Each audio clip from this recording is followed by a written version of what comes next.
Hello students. तो आज का हमारा टॉपिक हम स्टार्ट जो कर रहे हैं वो है vector and 3D। Very very very very important. जितनी बार वेरी बोलूं उतना कम है।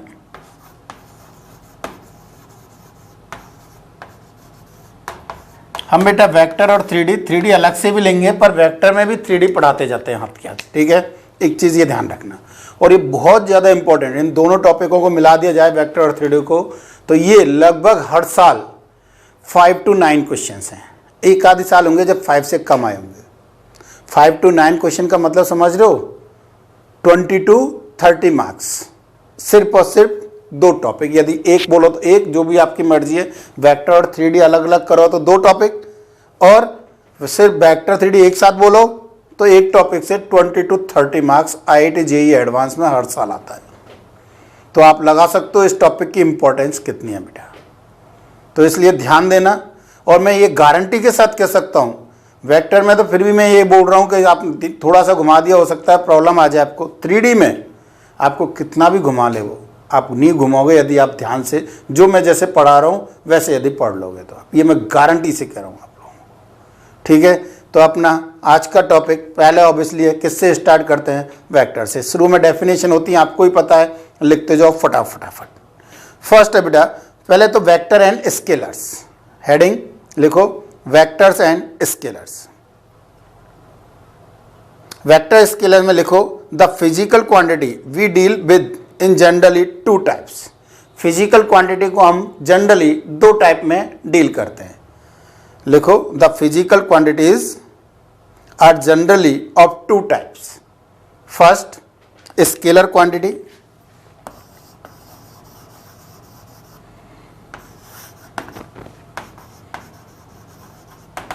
फिजिकल क्वांटिटी, फर्स्ट स्केलर और सेकंड वेक्टर। स्केलर में लिखो बेटा एक line, a quantity which has magnitude but no sense of direction. यानी डायरेक्शन का उसमें कोई सेंस नहीं है, सिर्फ और सिर्फ कितना है? मैग्नीट्यूड है। तो वो क्या कहलाएगी बताओ? Scalar quantity. क्लियर है? लिखो, a quantity which has magnitude but no sense of direction is called scalar quantity. mass, volume and so on इसके एग्जाम्पल्स हैं। अपन को ज़्यादा मतलब नहीं है स्केलर से, अपन तो किसकी बात कर रहे हैं बेटा? वेक्टर्स की। तो लिखो next, vector quantity, a quantity which has magnitude as well as sense of direction in space is called vector quantity. लिखे दो, a quantity which has magnitude as well as a sense of direction in space is called a vector quantity. Example, velocity, force, displacement and so on. ये क्या कहलाएंगे? हमारी vector quantity. Clear? अब आता है बेटा वेक्टर क्वांटिटी को हम कैसे रिप्रेजेंट करते हैं? Vectors are directed line. Vectors क्या होते हैं? Are directed line segment. Scalar की तो बात ही नहीं कर रहे हम, वेक्टर्स की बात कर रहे हैं बेटा। वेक्टर्स क्या होती है? Vectors are directed line segment, यानी जिसमें डायरेक्शन हो और कोई एक लाइन सेगमेंट हो। ये यहां से स्टार्ट हो रहा है, यहां पे एंड हो रहा है बेटा, और इसकी डायरेक्शन ए से बी की ओर है। तो डायरेक्टेड लाइन सेगमेंट क्या कहलाती है? एक वेक्टर होता है। Vector is a directed line segment. ये पॉइंट जो स्टार्टिंग पॉइंट है वो कहलाता है हमारा इनिशियल पॉइंट,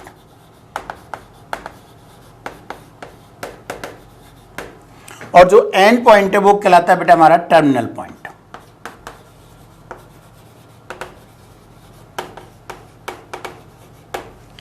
और इसको हम रिप्रेजेंट कैसे करते हैं? वेक्टर ए बी और ए बी वेक्टर और ए बी वेक्टर, ऊपर एक एरो लगा देते हैं। तो ये क्या रिप्रेजेंट करता है बेटा? हमारा ए बी वेक्टर को रिप्रेजेंट करता है। डायरेक्शन कहां से कहां से तक? ए से बी की ओर।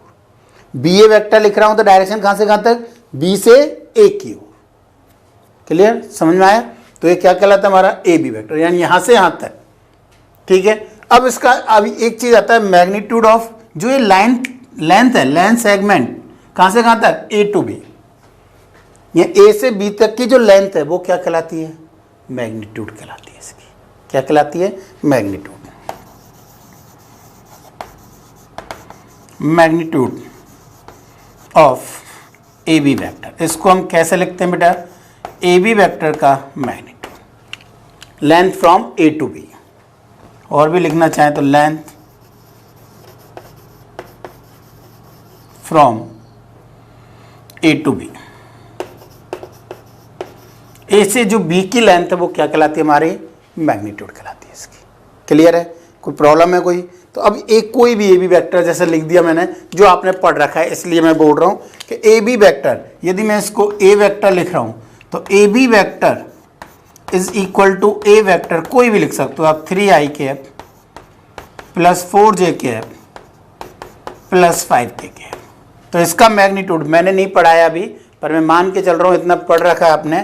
तो बताओ इसका मैग्नीट्यूड क्या होता था बेटा, under root of 3 square plus 4 square plus 5 square. मैंने नहीं पढ़ाया, अगेन बोल रहा हूँ, पर इतना मान के चल रहा हूँ, पढ़ रखा है तो इसलिए मैंने लिख दिया है, अदरवाइज जरूरत भी नहीं थी लिखने की यहाँ पर। क्लियर, तो ए बी मैग्नीट्यूड कितना होगा, आई कैप के कोएफिशिएंट का स्क्वायर, जे कैप के कोएफिशिएंट का स्क्वायर, के कैप के कोएफिशिएंट का स्क्वायर।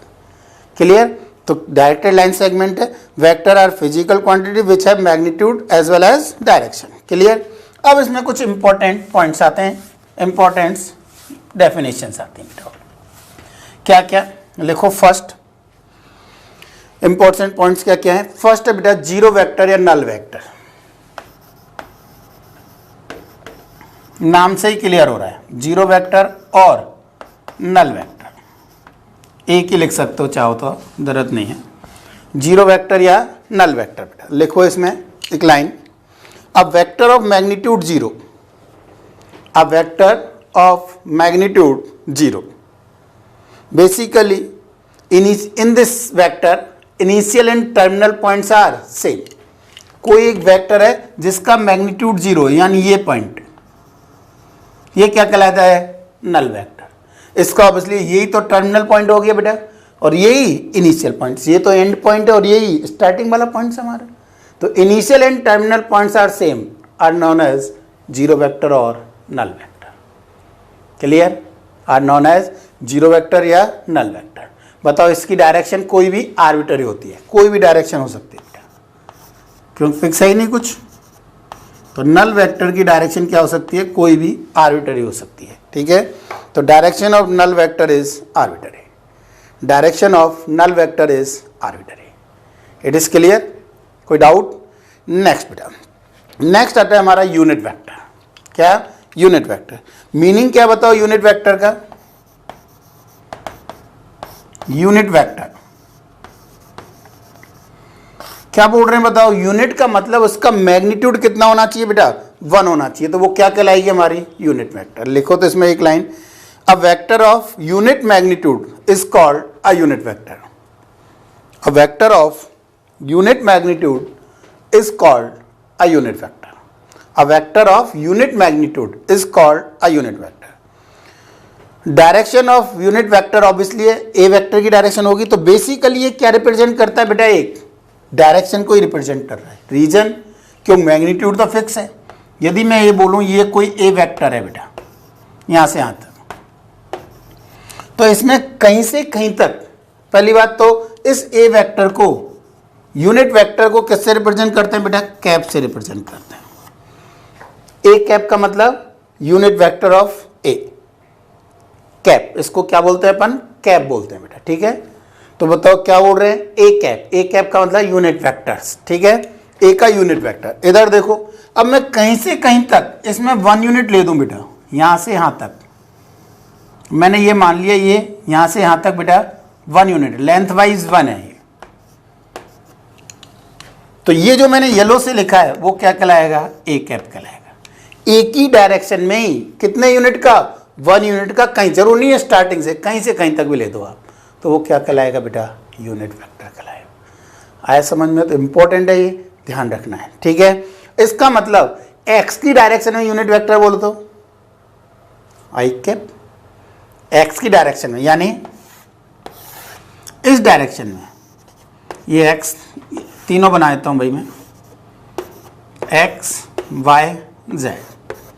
तो एक्स डायरेक्शन में यूनिट वेक्टर यानी लेंथ 1, ये 1, इसको हम किससे रिप्रेजेंट करते हैं? आई कैप से। तो एक्स डायरेक्शन में unit vector I cap, Y direction में यूनिट वेक्टर बेटा जे कैप, और जेड डायरेक्शन में unit vector K cap. X direction unit vector I cap, Y direction में जे कैप और जेड डायरेक्शन में के कैप। अब ये होता क्या, ऑब्वियसली ए कैप, बताओ क्या बोलोगे आप? ए कैप कोई भी यूनिट वेक्टर, उस वेक्टर का कोई भी वेक्टर, उसमें किसका डिवाइड कर दें? उसके मैग्नीट्यूड का बेटा। यदि मैं मैग्नीट्यूड का डिवाइड कर दूं तो कितना होगा? क्योंकि किसी वेक्टर में उसका मैग्नीट्यूड एंड उसकी डायरेक्शन, तो मैग्नीट्यूड का डिवाइड कर दिया तो मैग्नीट्यूड तो 1 रह गया, डायरेक्शन बची। ऑब्वियसली यही हम बोल रहे हैं, तो ये बेसिकली क्या रिप्रेजेंट करता है? डायरेक्शन। तो मैग्नीट्यूड तो फिक्स हो गया बेटा इसका, कितना? 1 यूनिट। क्लियर है? तो ये कौन सा कहलाता है हमारा? बोलो कौन सा वेक्टर? Unit vector. कोई डाउट? यानी यदि मैं जो पुराना लिखा था, यदि मैं ए वेक्टर ये लिखता हूँ, मैं मान के चल रहा हूँ, अगेन बार बार बोल रहा हूँ कि ये तो मैं आता है -2j cap plus 6k cap, तो बताओ यूनिट वेक्टर कितना हो जाएगा बेटा इसका? ए वेक्टर अपॉन इसका मैग्नीट्यूड, तो कितना आ जाएगा बेटा? 3i cap -2j cap plus 6k cap upon under root of 9 + 4 + 36, यानी 1/7 times of 3i cap -2j cap plus 6 cap. Clear? ये इसका क्या होगा? यूनिट वेक्टर होगा। आया समझ में? क्लियर है? नेक्स्ट आता है बेटा हमारा इक्वल वेक्टर। बताओ क्या डेफिनेशन?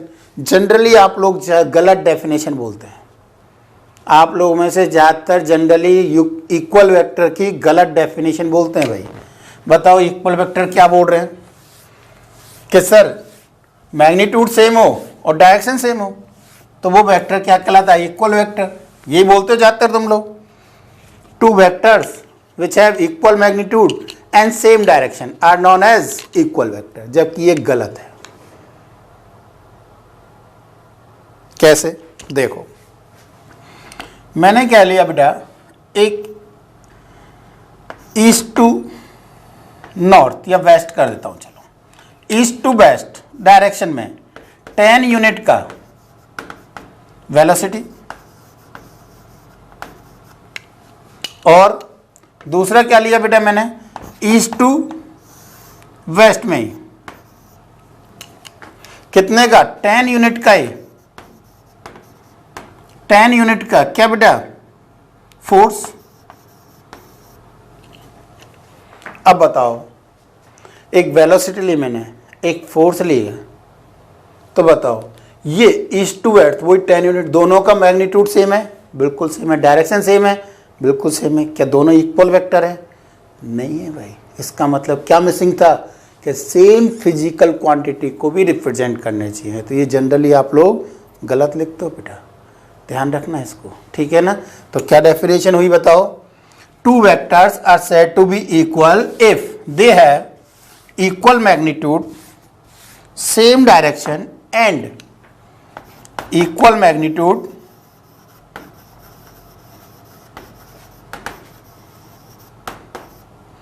सेम डायरेक्शन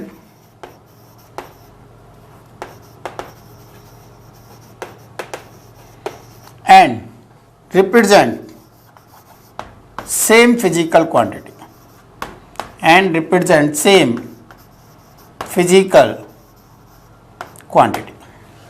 क्या रिप्रेजेंट करने चाहिए? वो सेम फिजिकल क्वांटिटी को भी रिप्रेजेंट करने चाहिए, तब क्या कहलाएंगे? वो इक्वल वेक्टर कहलाएंगे। आया समझ में? लिखो फटाफट, ठीक है भाई। तो नेक्स्ट और क्या इसमें देखो, तो इक्वल वेक्टर में ध्यान रखेंगे हम, ठीक है ना? नेक्स्ट है बेटा हमारा को इनिशियल वेक्टर। को इनिशियल वेक्टर,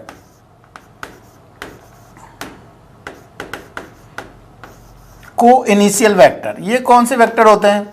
जिनका इनिशियल पॉइंट सेम हो। यानी यदि कोई एक वेक्टर ये है,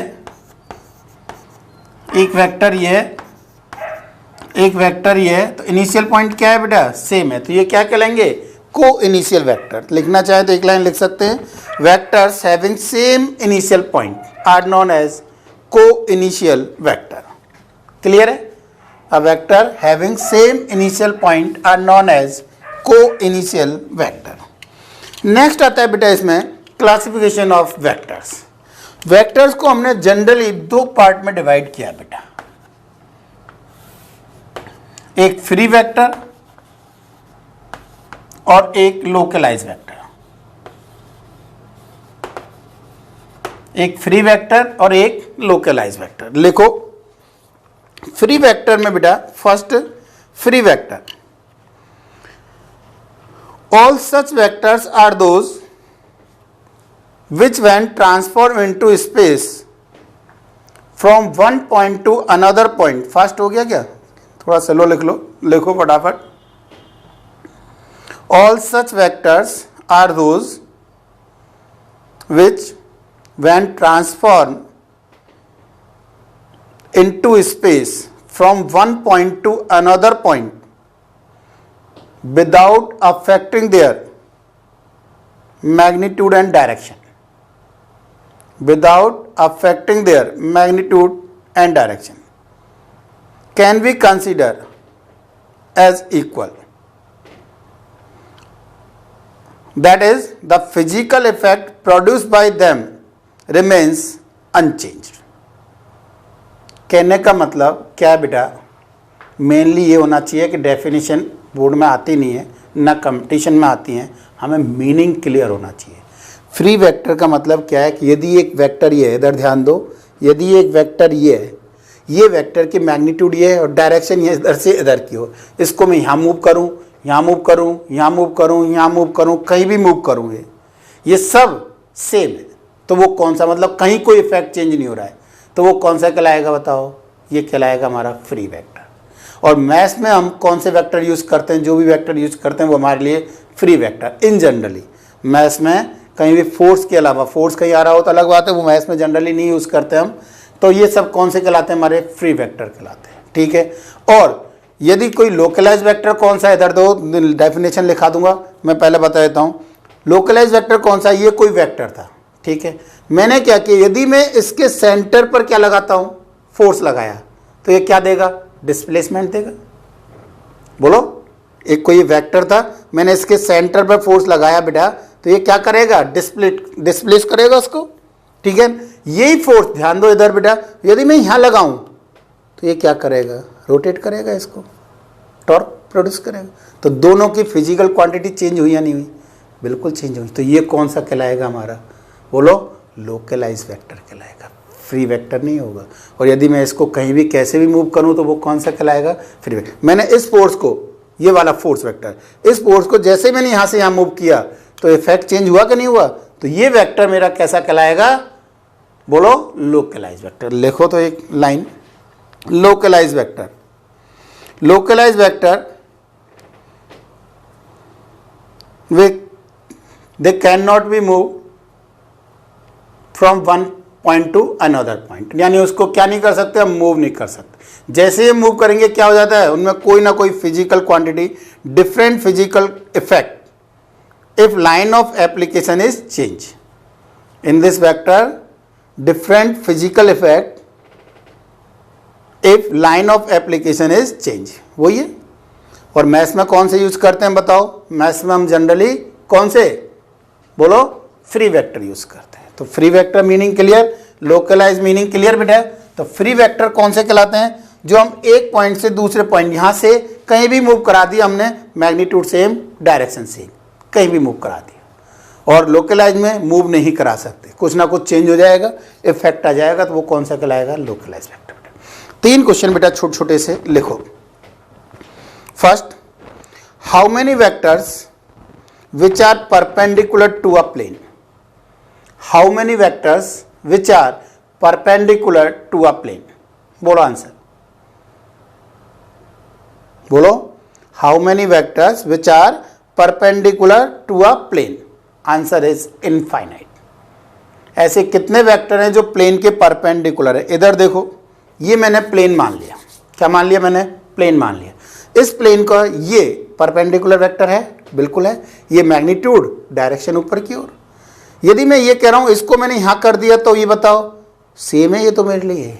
क्यों फ्री वेक्टर है मैं इसमें। ये तो यहां करो, मैग्नीट्यूड अभी भी यही है, डायरेक्शन प्लेन के परपेंडिकुलर है। पर ये कर दिया तो चेंज हो गया, क्यों मैग्नीट्यूड अब इतना रह गया, पहले इतना था अब इतना रह गया, तो अलग हुआ कि नहीं हुआ? ये कर दिया तो चेंज हो गया, मैग्नीट्यूड अब इतना सा रह गया। ये कर दिया तो मैग्नीट्यूड और भी कम हो गया, इधर इतना कर दिया तो मैग्नीट्यूड बढ़ गया। तो ये सब वेक्टर मेरे लिए क्या है? अलग अलग हुए कि नहीं हुए? मैग्नीट्यूड क्या होते जा रहे हैं? अलग अलग होते जा रहे हैं। आया समझ में? नहीं आया तो वो कौन से कहलाएंगे बताओ? कितने हुए ऐसे? तो ऐसे तो इन्फाइनाइट, अलग अलग मैग्नीट्यूड के अलग अलग हो सकते हैं इस प्लेन के परपेंडिकुलर। तो कितने होंगे? इनफाइनाइट होंगे। सेकंड लिखो, how many unit vectors perpendicular to a plane? किसी एक प्लेन के परपेंडिकुलर बताओ कितने यूनिट वेक्टर? एक नहीं, दो होंगे भाई। इसलिए मैंने पहले वाली उसमें नीचे वाला नहीं बताया था। मैं मानता हूं यदि ये कितनी डिस्टेंस है बेटा? 1 यूनिट है। तो बताओ इधर देखो, तो ये क्या हुआ हमारा? Unit vector. ये भी सेम है हमारे लिए, कहीं भी पुट करो सब सेम है हमारे लिए बेटा, ठीक है नहीं? पर यदि मैं इसका ये कर दूं तो अब इसलिए अलग वेक्टर मिल गया। पहले ऊपर की तरफ था, अब नीचे की तरफ। मैग्नीट्यूड अभी भी बने। तो पहले वाले में तो क्या था? इधर देखो, यदि ये प्लेन था तो ये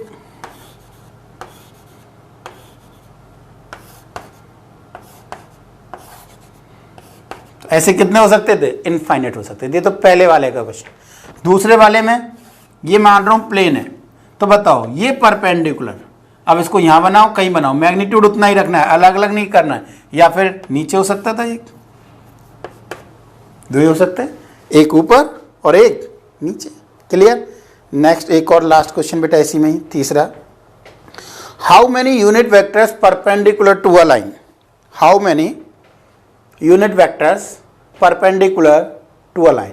एक लाइन के परपेंडिकुलर कितने यूनिट वेक्टर बोलो? देखो, कोई 1, कोई 2, कोई 3, कुछ भी बोल देते हैं। Infinite answer. इनफाइनाइट कैसे? इधर देखो कैसे। ये मैंने मान लिया एक लाइन है, ठीक है, ये एक लाइन है। बताओ इसके परपेंडिकुलर कितने? ये इसके परपेंडिकुलर है, ये इसके परपेंडिकुलर है, ये इसके परपेंडिकुलर है, ये इसके परपेंडिकुलर है। ये सब परपेंडिकुलर है या नहीं? बिल्कुल भाई। तो ये सब अलग अलग हुए कि नहीं हुए? डायरेक्शन अलग होती जा रही है, यूनिट वेक्टर ही है, मैग्नीट्यूड सेम है। तो ऐसे कितने होंगे बताओ? इनफाइनाइट। कहने का मतलब यदि ये एक लाइन थी, इसके परपेंडिकुलर इस डायरेक्शन में, यहाँ पे 3D में 2D में दिखाना थोड़ा मुश्किल है, ये सब परपेंडिकुलर हैं बेटा, तो ये क्या कहलाएंगे बताओ? बोलो कितने होंगे ऐसे? इनफाइनाइट वेक्टर होंगे। नेक्स्ट हटेंगे बेटा हमारी एंगल बिटवीन टू वेक्टर्स। ये थोड़ा सा ध्यान रखना है भाई, इंपॉर्टेंट है। पहला बोल रहा हूँ मैं जो इंपॉर्टेंट है, जिसमें आप जल्दीबाजी में गलती करते हो। और देखना, ध्यान नहीं दिया तो जब क्वेश्चन दूंगा मैं तो ये इस पॉइंट पर गलती करोगे आप। कौन सा? Angle between two vectors. देखो क्या करें,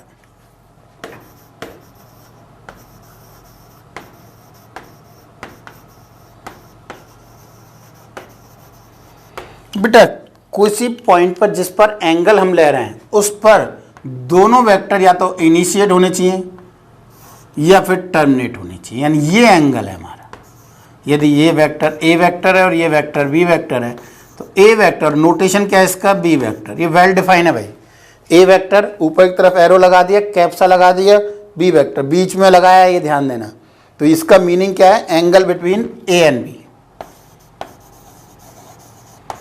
angle between A vector and B vector, ये मीनिंग है इसका।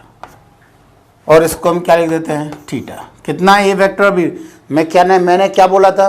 एंगल के लिए इंपॉर्टेंट है पहला पॉइंट, जिस पे मैं स्ट्रेस दे रहा हूँ कि ये इंपॉर्टेंट है, जल्दीबाजी में गलती करते हो। इस पॉइंट पर क्या है? दोनों इनिशिएट हो रहे हैं, ये दोनों इस पर क्या हो? टर्मिनेट हो, तब भी यही होगा आंसर। ये ए वेक्टर और ये बी वेक्टर, अभी भी यही है बेटा। ये ए वेक्टर और ये बी वेक्टर, तो अभी भी एंगल ए वेक्टर और बी वेक्टर के बीच एंगल क्या होगा बेटा, थीटा ही होगा। पर यदि मैंने ऐसा कर दिया, ध्यान दो, बातें नहीं करनी है भाई, ए वेक्टर और ये बी वेक्टर, ये एंगल यदि मैं बोल रहा हूं थीटा है, तो बताओ angle between A and B vector, A vector और बी वेक्टर के बीच एंगल क्या होगा, थीटा नहीं होगा। ध्यान देना, एक इनिशिएट हो रहा है और एक टर्मिनेट हो रहा है बेटा, क्या होगा इस कंडीशन में, पाई माइनस थीटा होगा। कैसे, क्यों, हमारे लिए तो मूवेबल है बेटा, तो मैंने क्या किया, इस वेक्टर को इधर ले गया, ले जा सकता हूँ, बिल्कुल ले जा सकता हूँ भाई, ये ए वेक्टर था मेरा और ये उस वही वेक्टर है होने को, और उसको नीचे ले गया, ठीक है नहीं, तो एंगल, ये एंगल हमारा थीटा था, तो ये एंगल पाई माइनस थीटा होगा कि नहीं होगा। और ये ए और बी के बिटवीन है या नहीं, दोनों इस पॉइंट पर आओ इनिशिएट हो रहे हैं। चाहते तो आप इसको पीछे ले जाते, तब भी बात हुई थी, चाहते तो आप इसको और कैसे लिख सकते थे, और ये यदि कोई ए वेक्टर है बेटा, ये इस वेक्टर को मैं यहां से इधर उठा के ले गया, ये ए वेक्टर, ये एंगल हमें थीटा दे रखा था भाई, तो ये एंगल हमारा पाई माइनस थीटा हुआ कि नहीं हुआ, बिल्कुल हो गया भाई। और ये दोनों इस पॉइंट पर टर्मिनेट हो रहे हैं, तो एंगल क्या होगा, यदि एक इनिशिएट एक टर्मिनेट, और वो एंगल यदि थीटा बोल रहा है, तो आंसर पाई माइनस थीटा होगा उन दोनों के बीच एंगल। ये थोड़ा सा ध्यान रखना है हमें, ठीक है। नेक्स्ट पॉइंट है बेटा हमारा कोलिनियर वेक्टर या पैरेलल वेक्टर। हमारे लिए कोलिनियर और पैरेलल एक ही बात है, तो हमारे लिए तो मूवेबल है, लाइन मूव नहीं करती है भाई, ध्यान देना, वेक्टर मूव करता है, पॉइंट मूव नहीं करता है, वेक्टर मूव कर सकता है, ठीक है ना। कौन सा, कोलिनियर और पैरेलल वेक्टर, कोलिनियर वेक्टर, और हमारे लिए ये क्या बेटा, पैरेलल वेक्टर भी है। क्या कह रहे हैं बताओ, कोई भी एक लाइन में बहुत सारे वेक्टर क्या कहलाएंगे, कोलिनियर। तो लिख लो बेटा, two vectors are collinear if their line segment are parallel. Two vectors are collinear if their line segment are parallel. कहने का मतलब, यदि कोई भी दो वेक्टर की लाइन सेगमेंट कैसी है, पैरेलल है, ये ए वेक्टर और ये बी वेक्टर,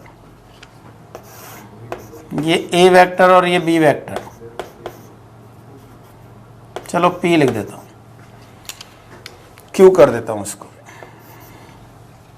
तो बताओ ये क्या कहलाएंगे हमारे, कोलिनियर। क्यों, यहां से हम इसको मूव करके यहां ले जा सकते हैं, ठीक है।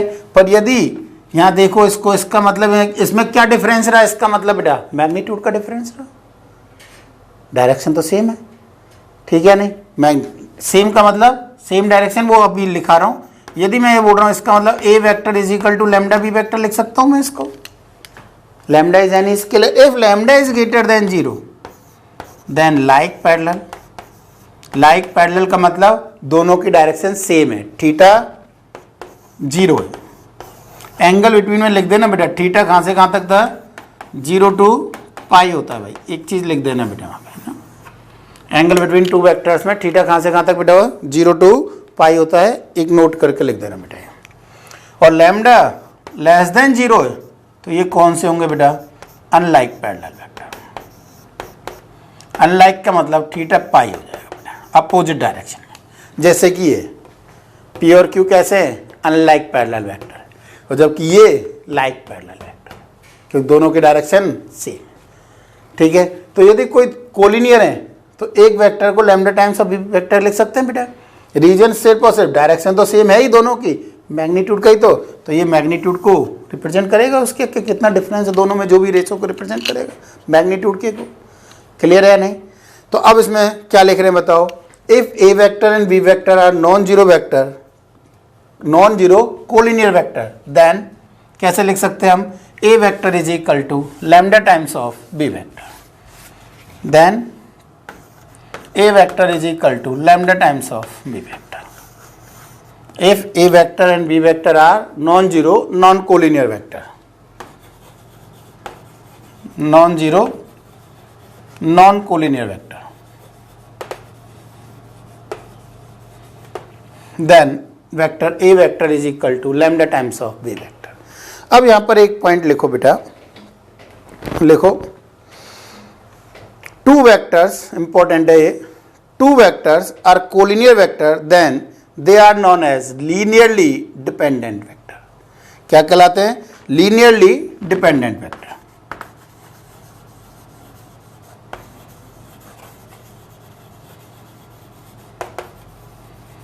तो लीनियरली डिपेंडेंट वेक्टर कौन से हैं?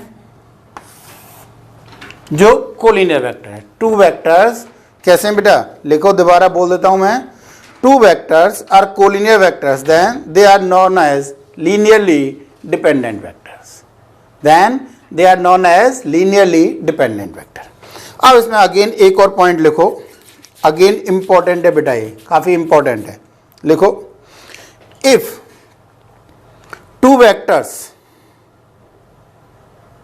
A vector and B vector are non-zero, non-collinear या non-zero, non-collinear या linearly dependent, दोनों में से कोई, non-zero, non-collinear नहीं, collinear बेटा यार, ये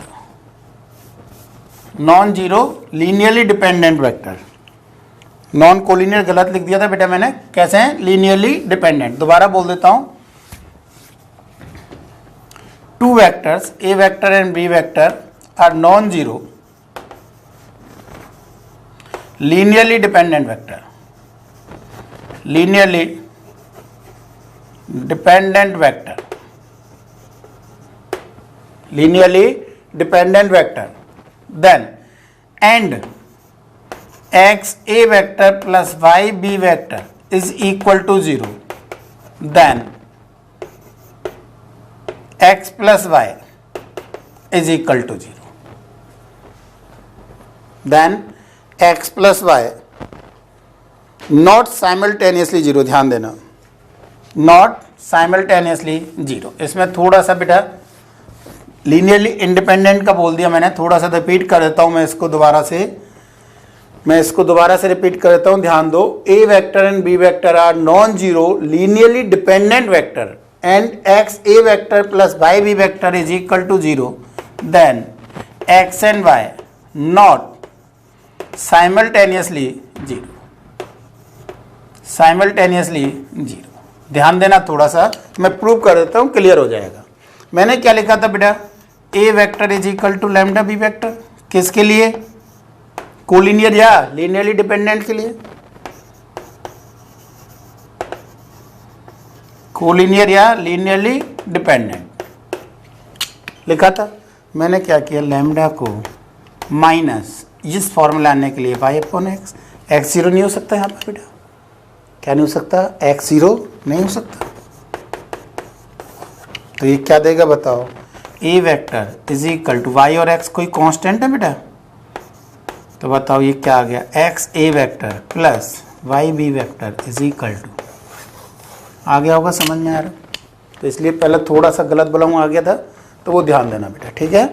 तो क्या कह रहे हैं? यदि दो वेक्टर लीनियरली डिपेंडेंट वेक्टर हैं तो उनको हम कैसे लिख सकते हैं? X A vector plus Y B vector is equal to 0, where x and y are not simultaneously 0। अब इसके अपोजिट और भी ज़्यादा जो इंपॉर्टेंट है, जिसकी एज ए एप्लीकेशन मुझे आगे जरूरत पड़ेगी, वो है क्या? लिखो, non collinear vectors. If two vectors are non-collinear vectors, then they are called linearly independent vector। क्या कह रहे हैं? लिखो बेटा, if two vectors are non-collinear vectors, then they are known as linearly independent vector। क्या कहलाएंगे? linearly independent। इधर लिख रहा हूं, ध्यान देना, non-collinear का मतलब linearly independent vector, linearly independent vector. अब इसमें जो मैं दोबारा पहले बोल दिया था वो अब बोल देता हूं, if A vector and B vector are non zero, non collinear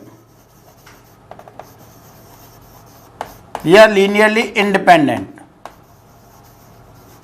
linearly independent vector.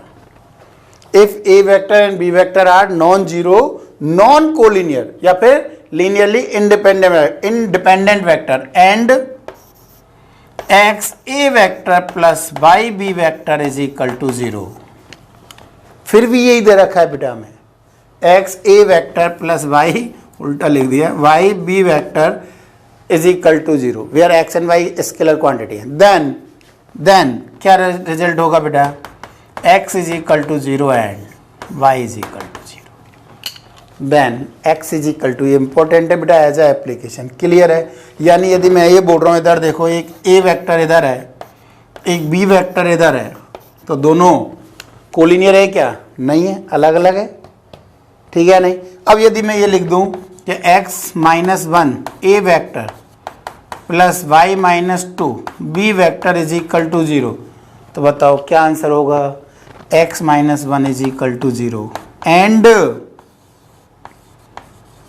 y minus two is equal to zero, x is equal to one and y is equal to. आया समझ में। इस पर एक और example बोल देता हूं, यदि मुझे दे दिया बेटा x i cap plus y minus three j cap is equal to two i cap minus j cap, then x और वाई फाइंड आउट कर सकते हैं, क्या कर सकते, चाहो तो डायरेक्ट लिख सकते थे और चाहो तो ये ऐसे लिख दो, प्लस वाई माइनस टू हो गया, वाई में भी शायद आई कैप और जे कैप नॉन कोलिनियर है, ये एक्स एक्सिस में और ये वाई एक्सिस की डायरेक्शन में बेटा, इसका मतलब ये नॉन कोलिनियर है या लीनियरली इंडिपेंडेंट है, और लीनियरली इंडिपेंडेंट है तो ये जीरो होगा एंड ये जीरो होगा, यानी x is equal to two and y is equal to two. आया समझ में। तो ये किसकी कंडीशन है, लीनियरली, तो ये इंपॉर्टेंट है हमारा लीनियरली इंडिपेंडेंट वाला बेटा, ठीक है। और एज एप्लीकेशन ये बनेंगी जो मैंने बता चुका हूँ, दो क्वेश्चंस में करा चुका हूँ, जैसे एक इसमें कराया, एक आई कैप जे कैप में कराया बेटा। लीनियरली डिपेंडेंट या कोलिनियर ज़्यादा इंपॉर्टेंट नहीं है, कौन सा ज़्यादा इंपॉर्टेंट है, लीनियरली इंडिपेंडेंट वाला ज़्यादा इंपॉर्टेंट है बेटा, नॉन कोलिनियर वाला ज़्यादा इंपॉर्टेंट है बेटा, क्लियर। नेक्स्ट देखो, नेक्स्ट है बेटा कोप्लेनर वेक्टर्स। नेक्स्ट क्या हमारा, कोप्लेनर वेक्टर्स। लिखो, given number of vectors are said to be coplanar, given number of vectors are said to be coplanar if they are lying in the same plane। किस में होने चाहिए, वो सभी सभी एक ही प्लेन में होने चाहिए, तो वो कैसे कहलाएंगे, बोलो कोप्लेनर कहलाएंगे। इसमें कुछ एक आध पॉइंट्स लिखो। First, two vectors are always and always coplanar. कोई भी दो वेक्टर बेटा कोप्लेनर है, कैसे, मान लिए दो वेक्टर हैं तो हमारे लिए तो कैसे है, ये मूवेबल है, लाइन नहीं है, वेक्टर हैं ये, तो मैं ये बोल सकता हूँ इनको यहाँ लिया है तो ये प्लेन बन गया बेटा। आया समझ में। कोई भी दो वेक्टर कहीं भी कैसे भी हैं, ये दो वेक्टर हैं, इनको यहाँ लेके यहाँ चला गया तो बताओ कौन सा प्लेन बन गया, एक ये प्लेन बन गया। क्लियर है नहीं। तो two vectors are always and always coplanar. Second, i cap j cap and k cap are, बोलो coplanar non coplanar, i cap j cap k cap are, obviously अलग अलग उसमें बेटा एक प्लेन में ही नहीं है, are non coplanar vectors. Third, three non coplanar vectors are always, बताओ यदि तीन कैसे भी नॉन कोप्लेनर एक प्लेन में नहीं है तो वो लीनियरली डिपेंडेंट होंगे या लीनियरली इंडिपेंडेंट होंगे, ऑब्वियसली लीनियरली इंडिपेंडेंट होंगे। डिपेंडेंट होते तो एक ही किस में होने चाहिए थे, कोलिनियर होने चाहिए थे हमारे, ठीक है नहीं। तो लिखो, three non coplanar vectors are always linearly independent vector, always linearly independent vectors. Clear है। तो अब देखो मीनिंग क्या कह रहे हैं, यदि मैं बोर्ड वाले को एक प्लेन मान रहा हूं तो बताओ इस प्लेन में कोई भी वेक्टर, ये प्लेन मैंने बोर्ड में मान लिया बेटा, तो इस प्लेन में कोई भी वेक्टर है ये सब कौन से कहलाएंगे, बोलो कुछ भी बना दिया मैंने,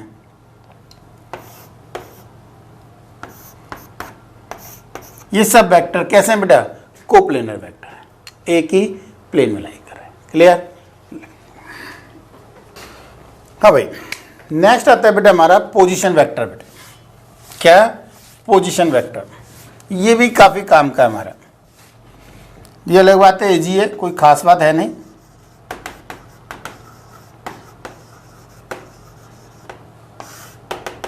लिखो इसमें एक लाइन पोजीशन वेक्टर में, any directed line segment whose initial point is fixed at origin. Any directed line segment whose initial point is fixed at origin is known as position vector of that point या that line. देखो क्या कह रहे हैं, कोई भी एक line है, ये बना दी मैंने, जिसका इनिशियल पॉइंट ऑरिजिन है, ये पॉइंट ए लिख दिया बेटा, तो ये वेक्टर मेरा ए वेक्टर क्या कहलाएगा? Position vector of point A. क्या कहलाएगा? Position vector of point A. O A vector को मैं क्या लिख सकता हूं? A vector. और ये क्या कहलाएगा? Position vector of A. ए का पोजीशन वेक्टर ए, ठीक है नहीं? तो ओ ए इनिशियल पॉइंट कौन सा है बेटा? ओ है, ध्यान देना। ओ ए क्या कहलाता है हमारा? A vector. यानी क्या बोल रहे हैं? सिमिलर। इसको मैं कैसे लिख सकता हूं? एक चीज और ध्यान दें, इसको बेटा यदि इनिशियल पॉइंट ओरिजिन है और ये डायरेक्टेड लाइन सेगमेंट डायरेक्शन किसकी ओर? पॉइंट की ओर, ओरिजिन से उस पॉइंट की ओर, ओ से ए की ओर, ठीक है? तो इस पॉइंट के ब्रैकेट में लिख देते हैं हम ए वेक्टर। इसका मतलब इस पॉइंट का पोजीशन वेक्टर ए वेक्टर है। मीनिंग समझ में आया? इधर देखो, यदि कहीं ऐसा लिखा हुआ है कोई दो पॉइंट है ए और ये मान लिया मैंने बी, और मैं बोल रहा हूं इसका ए का पोजीशन वेक्टर ए वेक्टर है और बी का पोजीशन वेक्टर बी वेक्टर है, तो एक्चुअल मीनिंग क्या है भाई हमारा? एक्चुअल मीनिंग है बेटा क्या? कि ये ए वेक्टर है और ये बी वेक्टर है, ठीक है? ए वेक्टर कौन सा है हमारा? यहां से यहां तक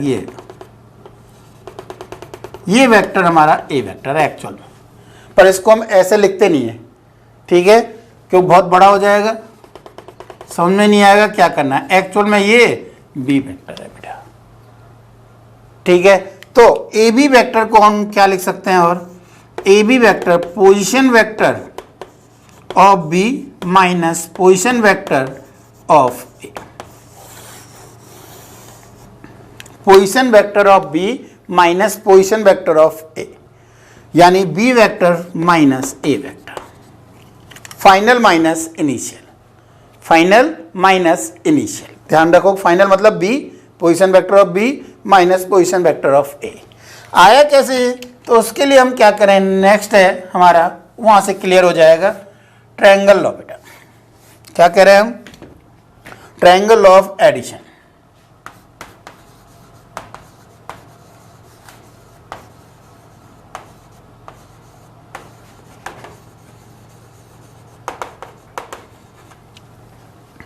देखो क्या कह रहे हैं, इन जनरल केस बेटा यदि मैंने ए वेक्टर लिख दिया, ये बी वेक्टर लिख दिया और ये सी वेक्टर लिख दिया बोर्ड पे देखो, तो अब इसलिए मैं यहाँ से स्टार्ट किया, कितना गया?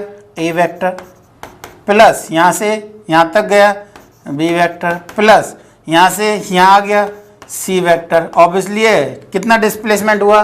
0। अब इसको यदि मैं ऐसे ना लिख के इस डायरेक्शन में लिख देता बेटा, डायरेक्शन चेंज कर दी, चाहो तो मैं दोबारा बना देता हूँ अलग से, अभी तो मैंने डायरेक्शन ये थी, तो ये आंसर होगा।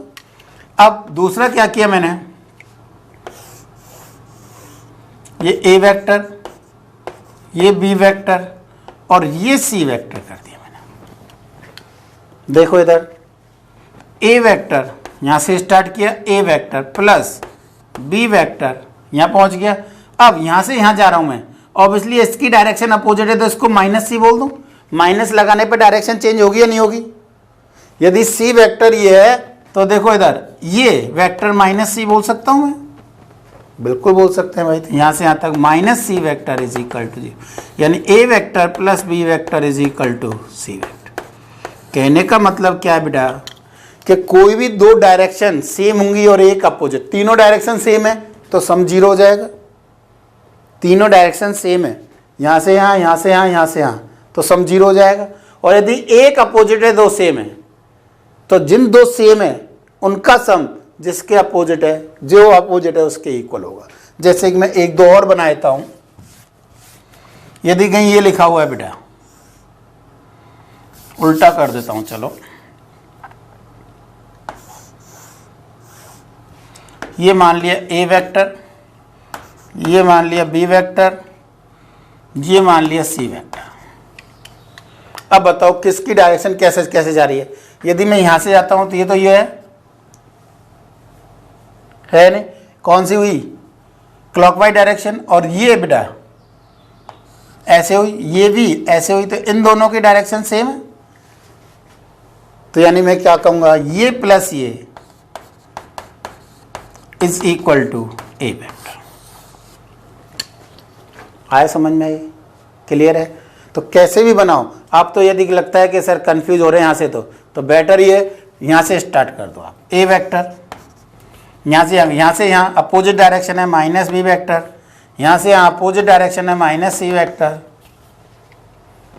क्लियर। तो कितना आ जाएगा, B plus C is equal to A vector.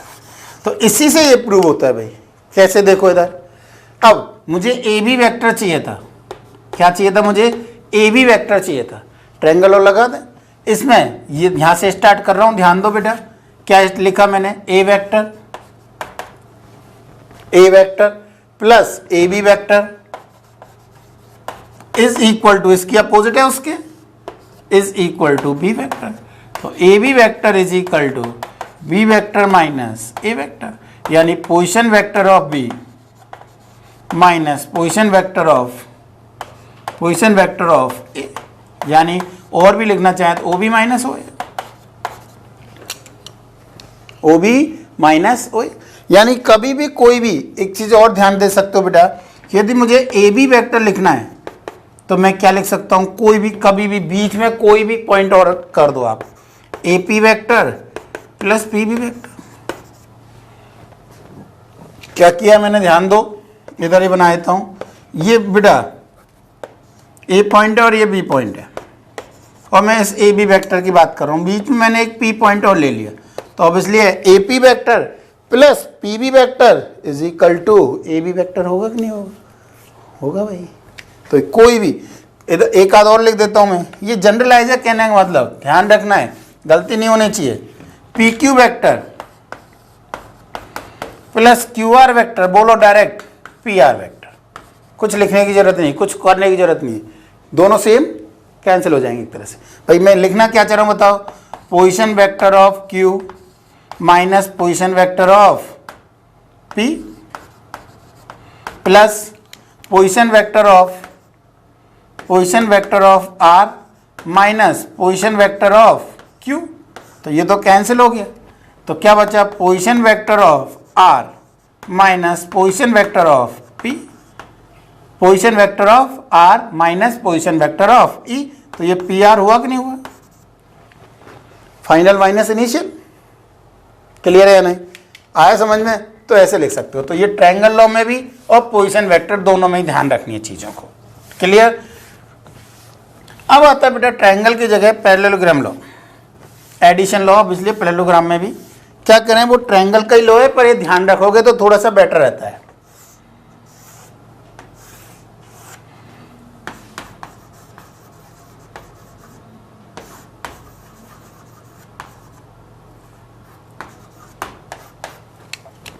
ये मान लिया कोई बेटा ए बी सी डी, ये ए वेक्टर है और ये मान लिया मैंने बी वेक्टर है।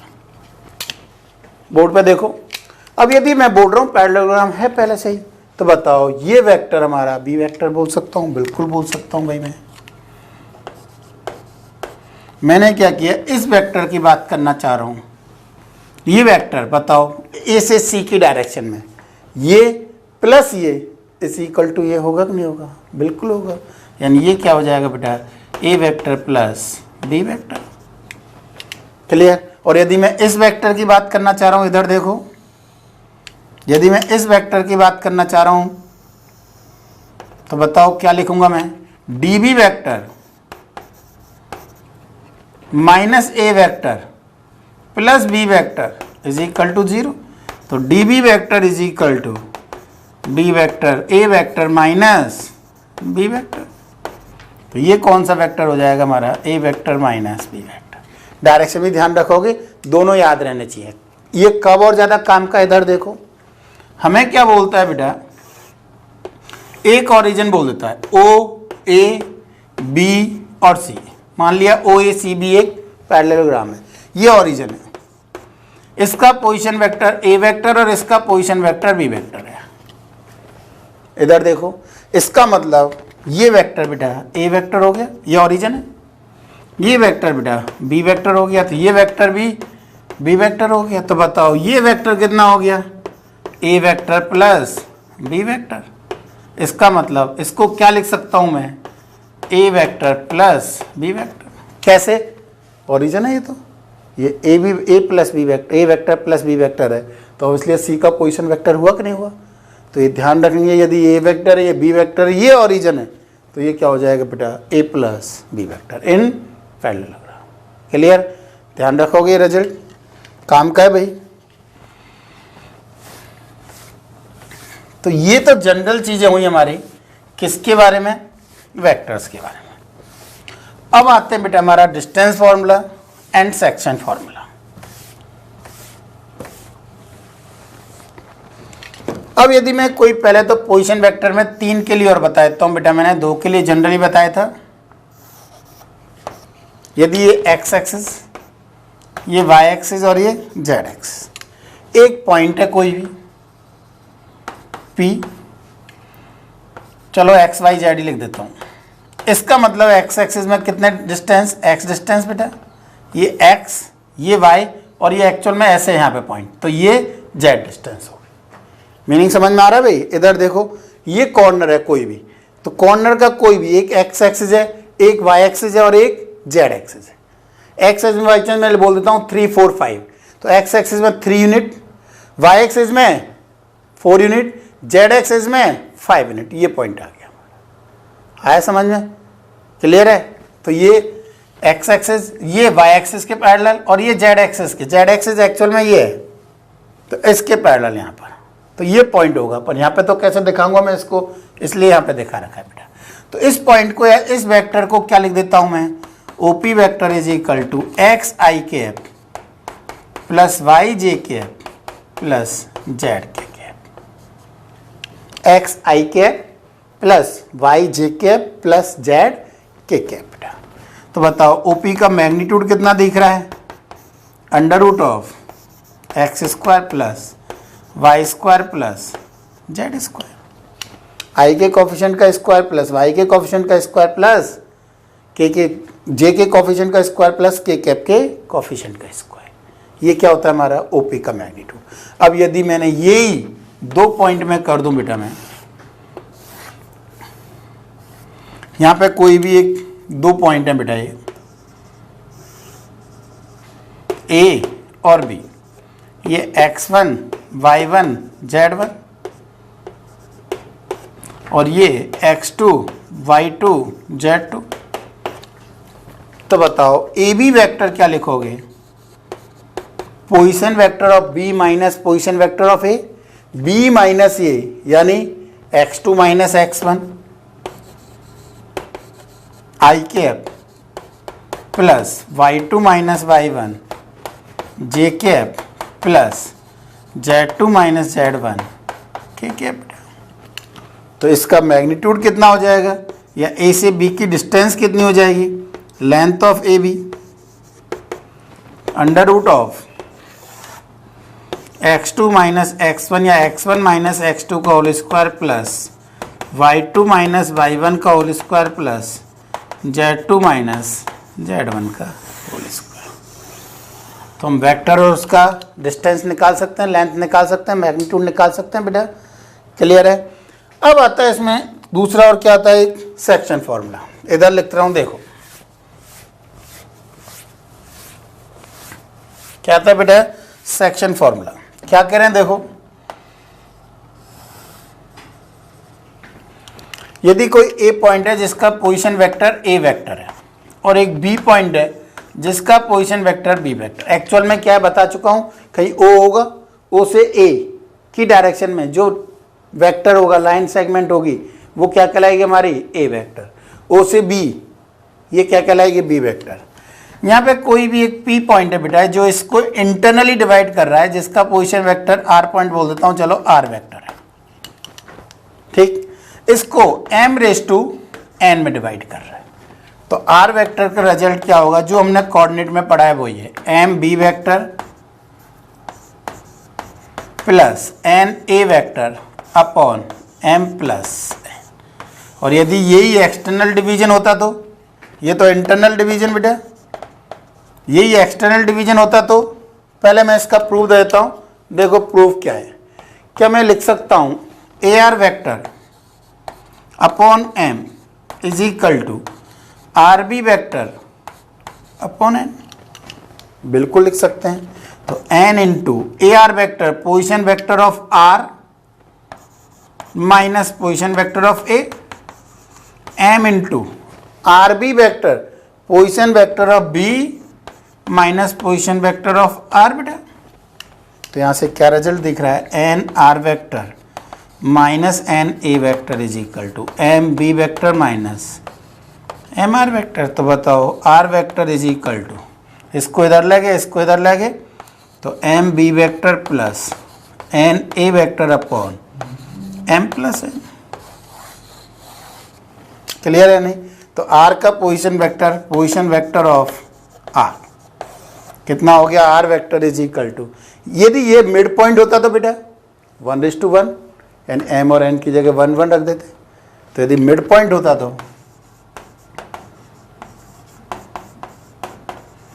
आंसर क्या होता बेटा, A vector plus B vector by. Clear? ये यदि मैं एक्सटर्नल डिवीजन की बात करूं, यानी क्या कहना चाह रहे हैं बेटा, ये पॉइंट ए है कोई ए वेक्टर, ये पॉइंट बी है कोई बी वेक्टर, ये पॉइंट आर था कहीं कोई आर वेक्टर। इसको किस रेशियो में, m रेस टू n में डिवाइड कर रहा है वो। तो आंसर क्या लिखोगे बताओ, R vector is equal to m into B vector minus n into A vector upon m minus n। Process भी वही है बेटा, क्या लिखेंगे बताओ इस बार, A B vector upon B are, A B vector upon कितना हो जाएगा ये m minus N is equal to B R vector upon n, cross multiply solve करेंगे आंसर आ जाएगा। तो ये कौन सा हमारा एक्सटर्नल डिवीजन। क्लियर? अब इनसे हमारे पास क्या कुछ फॉर्मूले आते हैं भाई, ठीक है, कुछ फॉर्मूले आते हैं, क्या क्या वो मैं पहले लिख देता हूँ। मैं एक तो आता है हमारा सेंट्रॉइड और एक इन सेंटर बेटा।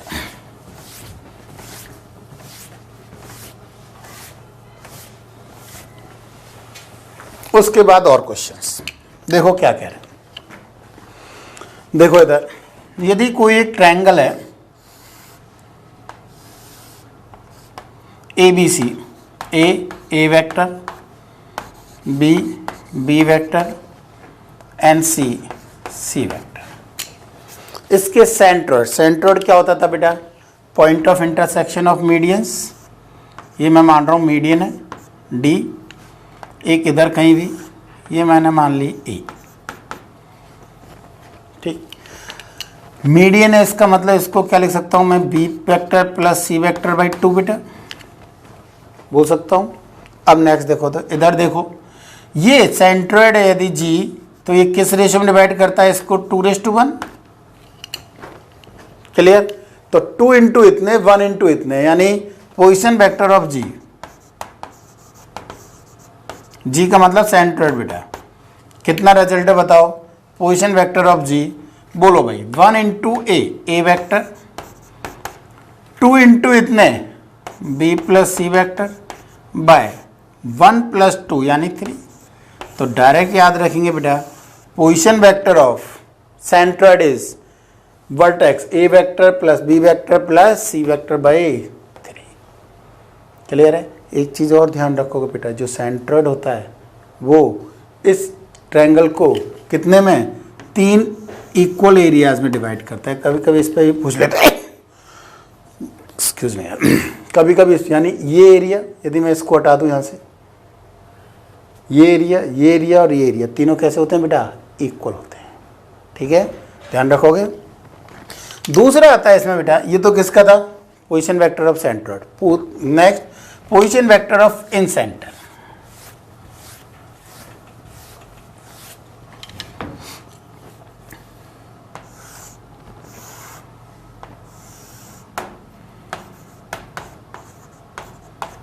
A vector, B vector, C vector. इस लेंथ को बेटा मैं कोई भी अल्फा मान लिया, इस लेंथ को बीटा मान लिया, इस लेंथ को गामा मान लिया।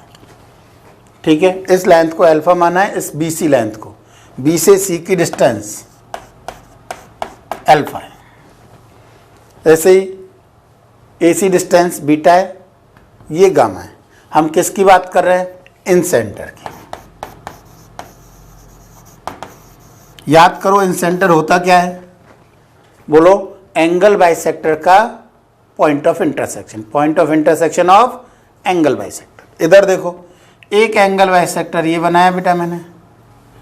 एंगल बाइसेक्टर का एक रिजल्ट याद हो तो, angle bisector internal angle bisector obviously है, इन सेंटर में इंटरनल एंगल बाइसेक्टर का पॉइंट ऑफ इंटरसेक्शन। एक एंगल बाइसेक्टर कोई भी है, वो एंगल बाइसेक्टर इन ट्रायंगल में, internal angle bisector in a triangle divides opposite side in the ratio of remaining two sides. यानी ये किस रेशियो में डिवाइड करता है बेटा?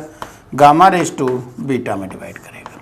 इसका मतलब मैं बोल सकता हूँ गामा इंटू कोई भी लैम्डा, यहाँ पे कोई लैम्डा मान लिया बेटा, actual length, beta into lambda is equal to alpha. तो lambda is equal to alpha upon beta plus gamma हो जाएगा। एक्चुअल लेंथ लिखी है वो मैंने उसकी, गामा इंटू लैम्डा। रेशियो तो भाई 2:3 है, तो एक्चुअल लेंथ जरूर थोड़ा 2 हो बेटा, 4 हो सकती है, 10 हो सकती है, कुछ भी हो सकती है। ठीक है ना। अब इधर देखो formula, position vector of alpha निकालना बेटा, beta into B plus gamma into C upon beta plus gamma. ठीक, इधर देखो बोर्ड पे अगेन, बोर्ड पे देखो बेटा अगेन, ये अगेन एंगल बाइसेक्टर है। मैं इस पॉइंट की बात कर रहा हूँ, इन सेंटर की, आगे की जरूरत भी नहीं मुझे। ये दोनों एंगल इक्वल है बेटा। ध्यान से देखो, इस ट्रायंगल में यदि इस पॉइंट को कोई भी डी बोल देता हूँ मैं, चलो इस ट्रायंगल में ए डी बी में बी आई एंगल बाइसेक्टर है। बोल तो दो यार, है बी आई एंगल बाइसेक्टर है, तो बी आई इस अपोजिट साइड को इन दोनों के रेशियो में डिवाइड करेगा।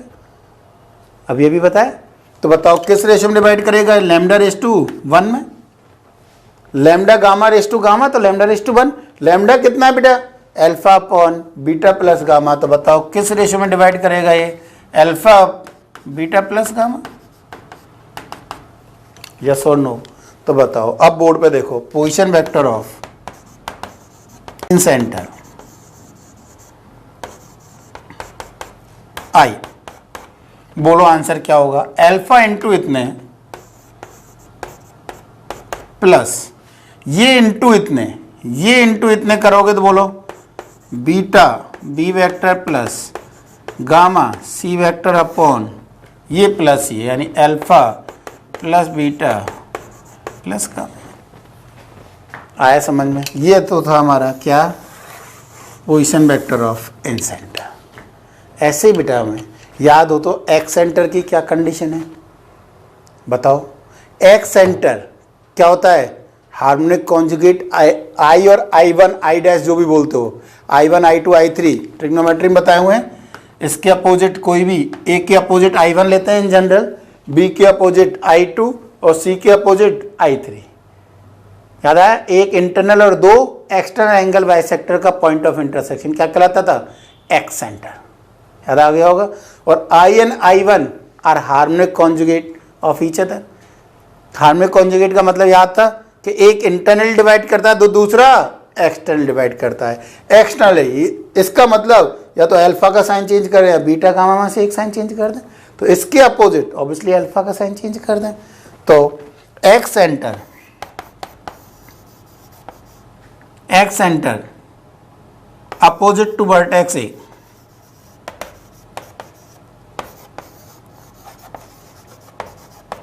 इसको हम जनरली I1 से लिखते हैं बेटा, position vector of excentre opposite to vertex A, क्या लिखेंगे, minus alpha A vector plus beta B vector plus gamma C vector upon minus alpha plus beta plus gamma. Opposite to B होता तो B negative, opposite to C होता तो gamma negative, beta negative gamma negative. Answer याद रखने का तरीका जो coordinate में बताया था बेटा, अल्फा इंटू इतने वेक्टर प्लस बीटा इंटू इतने वेक्टर प्लस गामा इंटू इतने vector divide by alpha plus beta plus gamma. It is clear, लिख लो बेटा। हाँ भाई लिख लिया होगा। देखो तो next,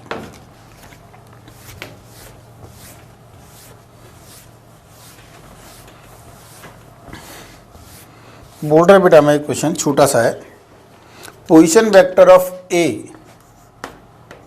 and B are A vector plus 3b vector and A vector minus B vector. Position vector of A and B are, लिखो position vector of A and B are a plus 3 vector and a vector minus b vector respectively. Then find the position vector of a points which divides AB internally and externally in 3:2, यानी एक internally और एक externally. मान लिया P internal divide कर रहा है और Q एक्सटर्नल डिवाइड कर रहा है बेटा 3:2 में। तो बताओ पहले पोजीशन वेक्टर ऑफ P, बोलो क्या लिखोगे, 3 into this vector and 3 into A vector minus B vector plus 2 into this vector 2 into A vector plus 3b vector upon 3 plus, यानी और सॉल्व करना चाहें तो बेटा 3 और 2 5 ए वेक्टर माइनस 3 और कितना -3 और प्लस 6 तो प्लस 3b वेक्टर बाय 5। दूसरा क्या बोल रहा है बताओ, एक्सटर्नल डिवीजन वाला पोजीशन वेक्टर मैंने उसको क्यू मान रखा है बेटा, position vector of Q external division बेटा, बोलो क्या लिखोगे, 3 इंटू इतने 3 into A vector minus B vector, Q इधर कर सकते हो, एक ही बात है, उससे कोई फर्क नहीं पड़ रहा भाई, ठीक है ना। बोलो क्या बोल रहे हैं, 3 into A vector minus B vector minus 2 into A vector plus 3b vector by 3 minus 2। Answer कितना हो जाएगा बेटा, 3a minus 2a A vector 3 minus 3a minus 6 minus 9b vector by 1, यानी यही हो जाएगा position vector of Q. Clear है। एक क्वेश्चन और देखो, उसमें बेटा सारे 2D के फॉर्मूले भी कुछ क्लियर होंगे हमारे, मतलब काफ़ी चीज़ें क्लियर हो जाएंगी एक ही क्वेश्चन में बेटा।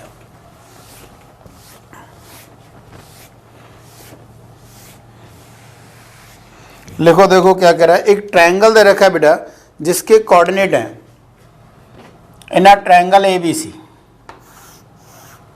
Vertex A is 0 0 2, vertex B is 3 0 2 और vertex C is 0 4 2। Then find, 5-7 point है बेटा। First length of sides,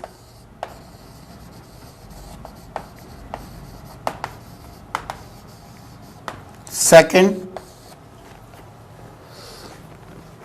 length of median,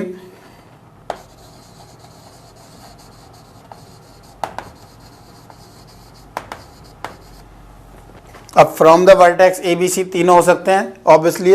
length of median में बेटा मैं एक दे रहा हूँ कोई भी, ऐसे ही सेकंड हो सकता है, ऐसे ही थर्ड हो सकता है बेटा। Length of median from A, from the vertex ए, तीन हो सकते हैं बेटा, इसमें मैं एक दे रहा हूँ बेटा, रिमेनिंग टू आप निकाल सकते हो, ठीक है। थर्ड लेंथ ऑफ एल्टीट्यूड, ये तीनों ही निकालने हैं। Length of altitude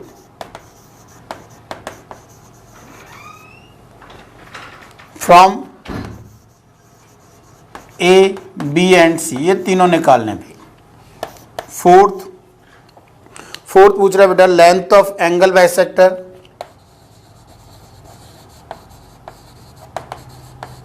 length of angle bisector लिख ही देता हूं।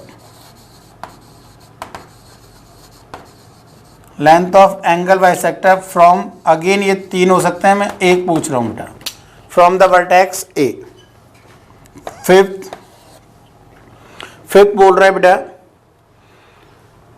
इन सेंटर, सभी पॉइंट्स कौन कौन से सेंटर्स थे बताओ हमारे, सेंट्रॉइड,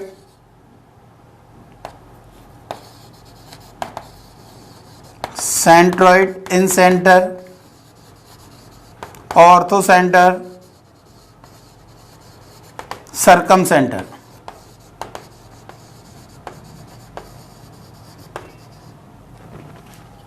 एक एक्स सेंटर भी लिख रहा हूं भाई, excentre and excentre opposite to vertex, बोलो कौन सा लिखूं, सी लिख दिया, चलो opposite to vertex C, C के अपोजिट एक एक्स सेंटर भी निकालना भाई।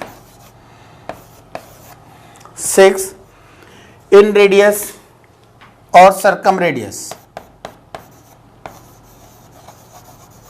इन रेडियस एंड सरकम रेडियस, सभी पॉइंट्स आगे शायद और कुछ बचा है, ये सब हमें फाइंड आउट करना है। निकाल सकते हैं, निकालते जाओ एक एक करके, फटाफट बोलते जाओ भाई। सबसे पहले बोलो, सबसे पहले लेंथ पूछ रहा है, बोलो ए बी, वेक्टर के थ्रू लिख देता हूं बेटा मैं चाहो तो, ए बी वेक्टर का मैग्नीट्यूड या ए बी, बोलो भाई under root of x1 minus x2 का होल स्क्वायर यानी 3 माइनस 0 यानी 3 square plus 0 square plus 0 square, यही है आंसर इज 3। सेकंड बेटा BC, BC के मैग्नीट्यूड अंडर रूट ऑफ, बोलो भाई BC 3 square minus 4 square 0 square बेटा, 3 square plus minus 4 square plus 0, answer is 5। और AC बेटा, AC का मैग्नीट्यूड अंडर रूट ऑफ, बोलो भाई AC 0 square plus 4 square plus 0 square, 0 plus 4 square plus 0, answer is 4। यानी ये ट्रायंगल कैसा दिख रहा है बेटा, हमें राइट एंगल ट्रायंगल दिख रहा है। कैसा ट्रायंगल है बेटा, राइट एंगल ट्रायंगल है, ठीक है नहीं। 3 4 5 यहीं पे बना देता हूं, एक तो मैं 3 कौन सा है, 4 कौन सा है, 5 कौन सा है देख लेना। AB 3 है, 5 कौन सा है पहले तो ये बोलो, BC 5 है, तो ये B हो गया, ये C हो गया। AB 3 है ना शायद, C यहाँ लिख दो बेटा, मैंने ये थोड़ा सा बड़ा बना रखा है, ये छोटा बना रखा है इसलिए। क्लियर, बताओ राइट एंगल ट्रायंगल की क्या क्या कंडीशन थी, पहले तो ये बोलो।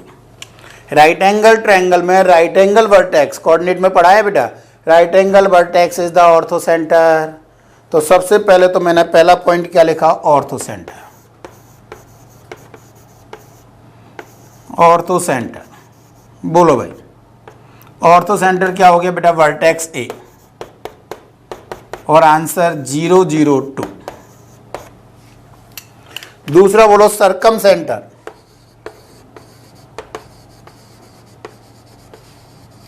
पॉइंट से मतलब नहीं है भाई, इसका मतलब ये नहीं पहले पॉइंट का आंसर ये है, पॉइंट वैसे लिखते जा रहा हूं मैं। सरकम सेंटर बोलो, सरकम सेंटर क्या हो जाएगा बेटा, midpoint of hypotenuse, midpoint यानी ये वाला पॉइंट यहां से यहां तक, बताओ midpoint of hypotenuse, B and C का मिड पॉइंट निकाल सकते हैं। बी और सी के कोऑर्डिनेट कहाँ है बेटा, इधर बोलो B plus C by two, 3/2 2 2, तो आंसर इज 3/2 2 एंड थर्ड बोलो। नेक्स्ट बोलो तुम। अब नेक्स्ट एक एक निकालते जाएं। और तो एक चीज और हमने तो डायरेक्ट दिख रही है, क्या बेटा, ये डिस्टेंस, ये मीडियन ही मिड पॉइंट है बेटा, ये डिस्टेंस और ये डिस्टेंस इक्वल होती है, ये 5/2, ये 5/2 और ये 5/2, तो median from A, length of median बेटा 5/2, ये कौन सा पॉइंट हुआ लेंथ ऑफ मीडियन वाला, ये वाला 5/2। ये डायरेक्ट निकाल दिए क्योंकि दिख रहा था राइट एंगल ट्रायंगल, नहीं दिखता तो बताओ वर्टेक्स बी से निकालना होता तो क्या करते, बी वर्टेक्स, इधर देखो बी वर्टेक्स से मीडियन निकालना होता क्या करते बताओ, ये निकालना होता मैं, तो यहाँ a plus C by two लिखते बेटा, यहाँ पर कहीं मीडियन होती a plus C by two, और फिर ये डिस्टेंस निकालते हमारे, यही मीडियन थी, निकाल सकते थे इजीली, तो वो मैंने करा नहीं है, एक निकाला है। अब एक एक पॉइंट इधर आते जाओ भाई। लेंथ ऑफ द मीडियन ये हो गई, देखो इधर देखते जाओ, ये हो गया बेटा, ये हो गया। लेंथ ऑफ एल्टीट्यूड, एल्टीट्यूड देखो, थर्ड पॉइंट पे पहुंच गया बेटा मैं। लेंथ ऑफ एल्टीट्यूड बोलो, किसी ट्रायंगल का एल्टीट्यूड कैसे निकलता है, एरिया वाले कंसेप्ट से, ध्यान रखो। राइट एंगल ट्रायंगल है, एक 3 है, एक 4 है, एक 5 है, ए सी बी, ये 3, ये 4, ये 5। बताओ यदि मुझे ये निकालनी है एल्टीट्यूड, यदि मैं इसको P1 बोल रहा हूं तो हाफ इंटू एरिया लिख रहा हूं इस ट्रायंगल का बेटा, 3 × 4 half, this will equal to, इसको बेस लेते हुए हाफ इंटू 5 × P1। तो बताओ length of altitude from the vertex is 12/5, from the vertex A, length of altitude from the vertex A is 12/5, ठीक है। Length of altitude from the vertex B, इधर देखो board पे देखो, from the vertex B point से इस line पर perpendicular, यही हुई, तो from the vertex B is 4, तो length of altitude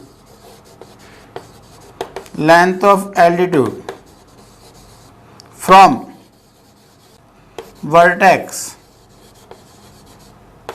B is 4, from the vertex C is, बताओ C से परपेंडिकुलर यही होगी बेटा, अगेन ये परपेंडिकुलर AB पर 3, तो कितनी कितनी आई बेटा 12/5, A से तो 12/5, B से 4 और C से 3। आ गया होगा समझ में। नेक्स्ट बेटा क्या पूछ रहा है, लेंथ ऑफ एंगल बाइसेक्टर, ये complete. Length of angle bisector कहां से बोल रहा है, फ्रॉम द वर्टेक्स A से, इधर देखो राइट एंगल ही बना देता हूं, वैसे कोई फर्क तो नहीं पड़ रहा, कैसा ही बना दो यहाँ पे। तो ये कौन सा पॉइंट था हमारा बेटा, A, ये C, ये B, हमें एंगल बाइसेक्टर यानी ये चाहिए कुछ, ठीक है। इधर देखो तो बेटा ये पॉइंट इसको इन रेशियो में डिवाइड करेगा, ये डिस्टेंस कितनी है हमारी 4, तो यानी ये पॉइंट 4/3 में डिवाइड करेगा। तो बताओ B के कोऑर्डिनेट क्या क्या है बेटा हमारे, 302, C के कोऑर्डिनेट 042, तो आंसर बोलो 3:4 में 4 × 3 12 प्लस 3 × 0 0 by 4 + 3 7, 4 × 0 plus 0 × 3 4 12 by 7 और 4 × 2 8 plus 3 × 2 6 by 7, यानी कोऑर्डिनेट क्या है बेटा 12/7 एंड 2। अब निकाल सकते हैं क्या, लेंथ ऑफ AD, इसकी बात कर रहे हैं बेटा, angle bisector AD, angle bisector AD under root of कितना हो गया बताओ, A कितना है बेटा 002, तो 12/7 का होल स्क्वायर प्लस दूसरा बोलो 12/7 का होल स्क्वायर प्लस 0 का स्क्वायर। आंसर 12/7 बाहर आ जाएगा √2। सिमिलर फ्रॉम वर्टेक्स बी निकाल सकते थे, फ्रॉम वर्टेक्स सी निकाल सकते थे। आया समझ में? तो एक निकाल दिया मैंने, length of angle bisector from the vertex A. Second बोलो, नेक्स्ट बोलो क्या कह रहे हैं। सेंट्रोइड हो गया, सेंट्रोइड नहीं हुआ भाई। नेक्स्ट पॉइंट पे आ जाए तो अपन सेंट्रोइड बोलो।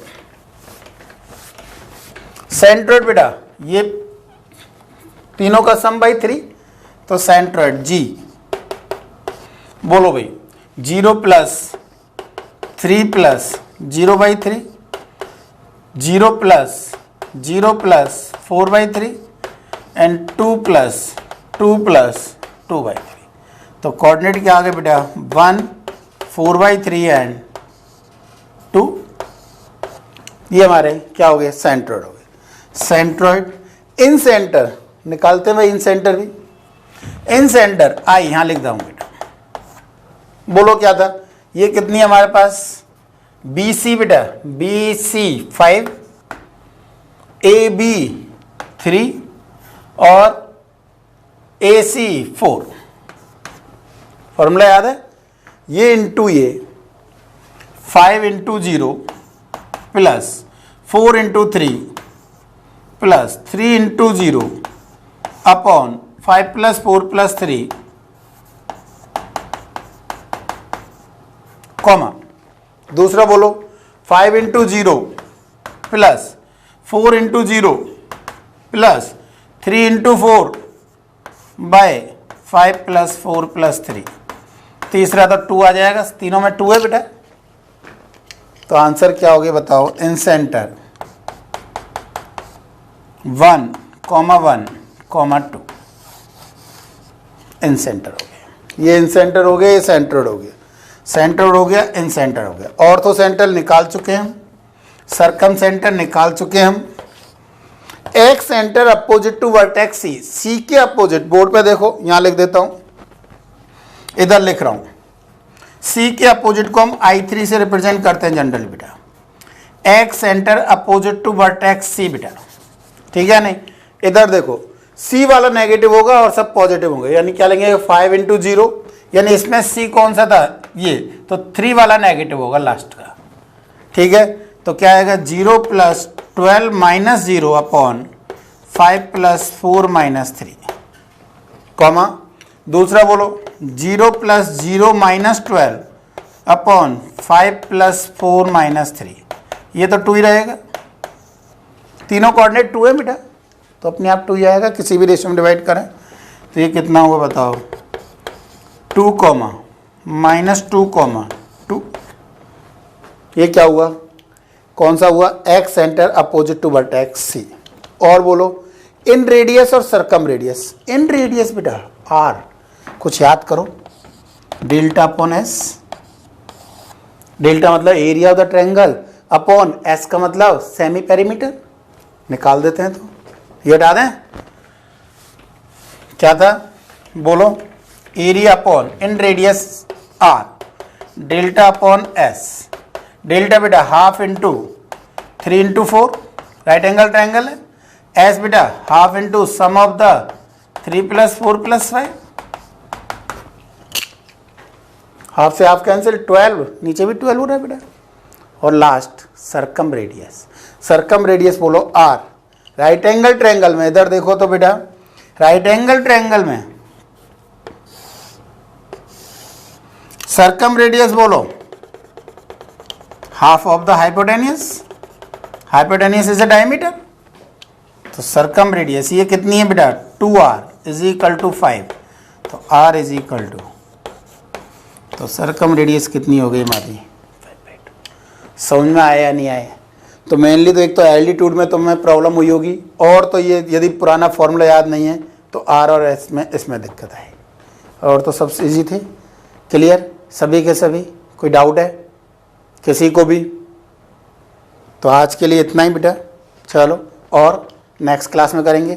इंपॉर्टेंट है। आज कौन कौन सी चीज़ इंपॉर्टेंट थी बताओ? एक तो एंगल का ध्यान रखना है कि एंगल कैसे आएगा, वो आगे जरूरत पड़ेगी मुझे, और एक लीनियरली इंडिपेंडेंट वाला, ठीक है, linearly independent, X A vector plus Y B vector, A vector and B vector are non zero non coplanar, non zero non collinear या linearly independent, then and x A vector plus Y B vector is equal to zero, then x is equal to zero and Y is equal to zero. ध्यान रखोगे, ऐसे 3 में बोल सकते हो, अभी मैंने 2 में बोला है, 3 में ही बोल सकते हो कि A B C are non कैसे हैं, लीनियरली इंडिपेंडेंट है, नॉन कोप्लिनर बोल सकते हो यहाँ पे, तो लीनियरली इंडिपेंडेंट है, then and x A vector plus Y B vector plus z C vector is equal to zero, then x is equal to zero and Y is equal to zero and z is equal to zero. ठीक है, okay, आज के लिए all the best.